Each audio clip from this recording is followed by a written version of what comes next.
Perkenalkan, nama saya Laili Fajranisa.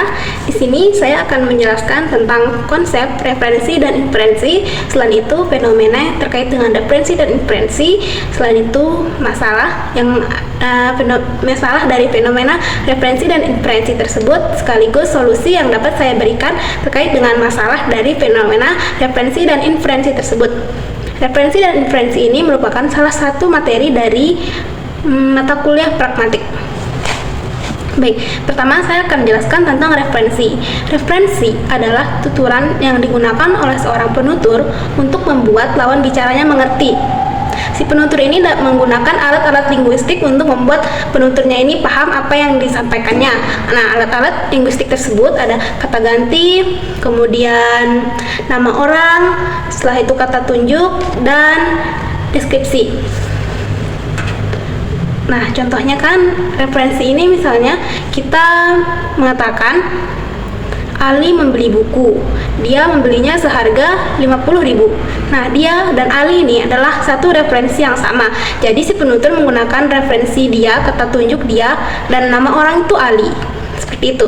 Nah, selanjutnya kita ke inferensi.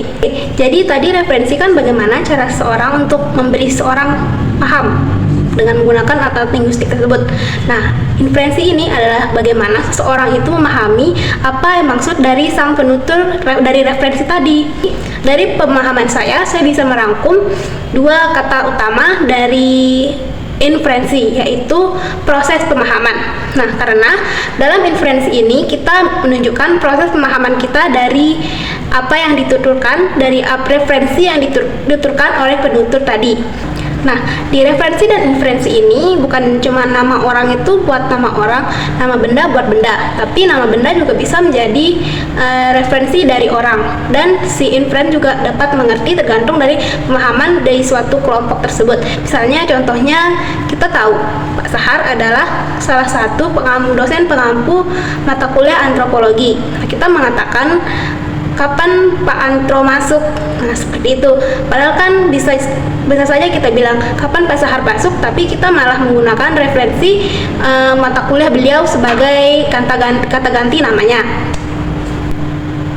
Jadi referensi itu fleksibel ya, nggak harus dinata-tata, tapi tergantung dari si inferensi tadi apakah bisa menerima referensi dari seorang yang menuturkannya tersebut. Jadi referensi itu fleksibel. Nah, selanjutnya pada materi referensi dan inferensi ini ada yang namanya kooteks. Apa itu kooteks? Kooteks itu adalah kata-kata lain di sekitar yang membantu kita mengerti maksudnya.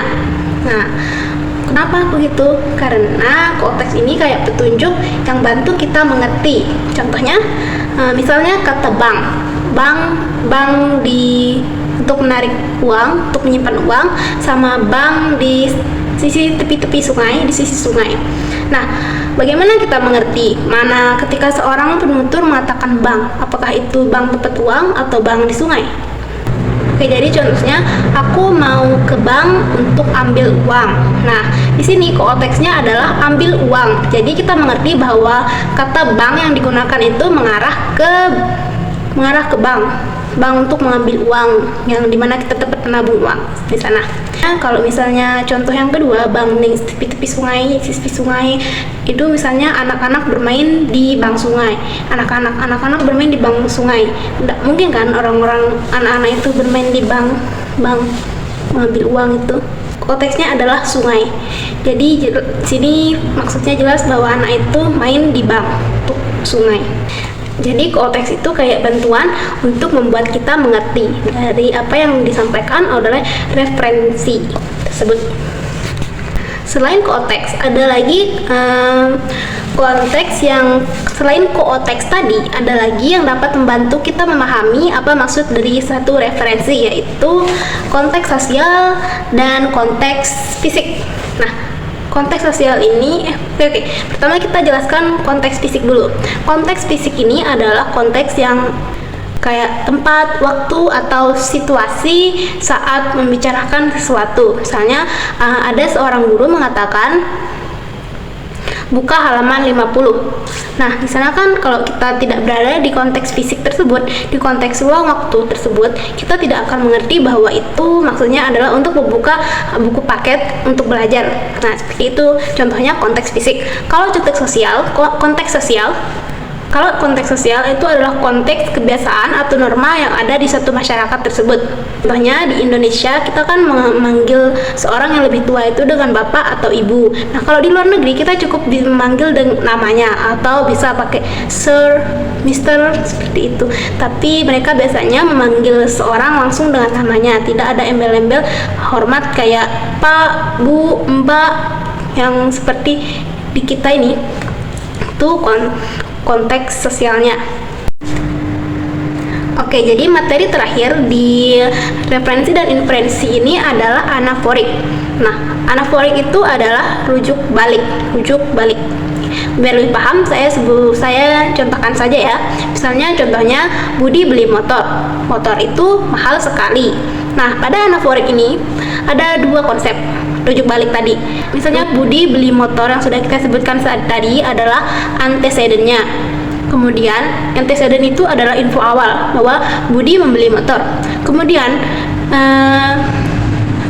rujuk balik dari informasi tersebut, info awal tersebut adalah motor tersebut mahal sekali.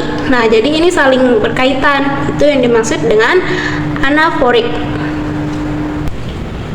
Pada referensi anaforik ini ada 4 pola. Pertama, pola normal, kayak dia Rudi, kayak contohnya referensi pola anaforik yang normal itu adalah Rudi pria yang tinggi, dia memakai baju merah. Ini normal. Kita bisa tahu bahwa antecedennya adalah Rudi pria yang tinggi, dia memakai baju merah, seperti itu. Kemudian pola yang kedua adalah pola asumsi versus realita. Pola ini kadang kita merasa salah asumsi terhadap apa yang ditunjuk, tetapi pada konteks selanjutnya kita bisa tahu apa yang ditunjuk. Jadi kayak salah asumsi dan realitanya. Kemudian pola yang ketiga adalah pola terbalik. Kata ganti dulu baru orangnya, kayak dia orang yang pintar, si Rudi. Nah, dia itu antecedennya, si Rudi itu jadi anafornya. Jadi kayak terbalik gitu. Kemudian pola yang keempat adalah pola rujuk lebih spesifik. Ya, pada pola keempat ini, pola rujuk lebih spesifik adalah pola antecedennya pada pola keempat ini, pola rujuk lebih spesifik bahwa pola ini daya anafornya lebih detail daripada antecedennya. Itu yang dimaksud dengan pola rujuk lebih spesifik. Pada referensi dan inferensi ini saya menemukan fenomena yang menarik. Pertama, ada di fenomena media sosial. Biasanya pada hari Minggu menjelang hari Senin, pada malamnya itu saya lihat di Twitter banyak kata trending besok hari Senin, seperti itu. Nah, setelah saya baca lagi, besok hari Senin itu ternyata bermaksud bahwa kalau besok itu mereka bakal capek, terus lebih banyak kegiatan dari hari Minggu yang merupakan hari istirahat ke hari Senin yang sibuk, jadi mereka merasa malas, seperti itu. Kemudian setelah itu saya melihat ada di forum di Twitter, kan konteksnya ada idol K-pop datang ke Indonesia di festival Alobank. Nah, mereka di sana nge-tweet, kemarin kalian nonton nggak? Nah, hal itu membuat orang-orang yang tidak tahu tentang konteks kalau sang idol K-pop ini kalau ada di festival Alobank di Indonesia, mereka nggak akan tahu kalau referensinya itu adalah si idol K-popnya ini. Nah, kemudian pada di lingkungan kampus saya menemukan juga fenomena bahwa kadang banyak orang yang memanggil para dosen dengan mata kuliah yang mereka ampu. Nah, di sini saya menemukan masalahnya. pada fenomena ini. Bisa sini saya menemukan masalahnya misalnya dari penggunaan sehari-hari di lingkungan pendidikan, kayak memanggil nama dosen dengan mata kuliah yang diampunya tersebut. Nanti dampaknya bisa membuat seorang tersinggung atau salah paham. Kan misal kalau kita ngomong dengan, misalnya kalau kita ngomong dengan teman-teman satu kelas ya, satu angkatan, misalnya satu kelas dah, kalau misalnya satu kelas ya udah bisa, mungkin mereka bisa paham. Tapi kalau kita ngomong dengan misalnya kelas A yang mereka diampu sama dosen lain pada mata kuliah tersebut, tentunya mereka nggak akan paham. Nah, ini bisa menimbulkan salah paham. Kemudian jika kita mengatakan hal tersebut pada dosen, misalnya kita memanggilnya malah dengan bapak kuliah yang diampunya, misal Pak Antro, langsung kepada orang tersebut, tentu saja orang tersebut akan merasa tersinggung.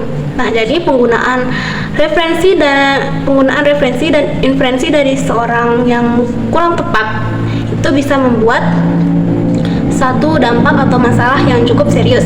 Di sini saya punya saran untuk mengatasi dampak tersebut. Pertama, untuk para pembicara, yang mengeluarkan referensi tersebut, harap pastikan bahwa kalau kalian berbicara, kalian mengeluarkan apa yang kalian ucapkan itu menyesuaikan dengan audiens kalian, dengan orang yang akan menerima referensi dari kalian, orang yang akan melakukan inferensi tersebut.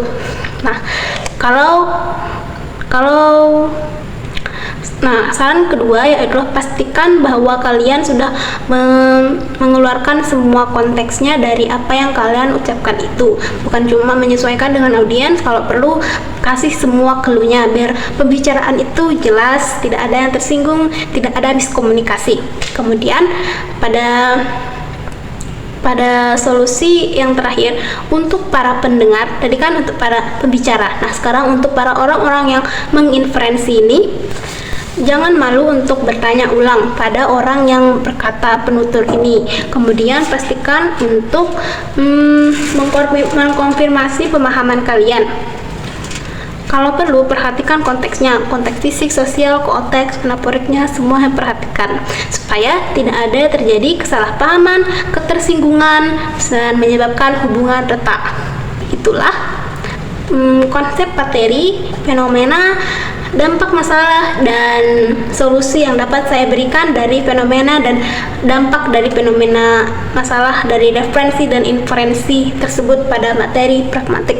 Nah, sekarang inti dari yang saya bicarakan di semua video ini adalah referensi dan inferensi dalam kehidupan sehari-hari itu ternyata penting banget untuk lebih memahami bagaimana cara kita bahasa yang santun, berkomunikasi yang santun, dan sehingga pendengar ataupun pembicara itu sejalan, itu tidak ada miskomunikasi, tidak ada ketersinggungan di antara mereka. Nah, sekian dari saya, Lili Fajrianisa, kelas 6C. Assalamualaikum warahmatullahi wabarakatuh.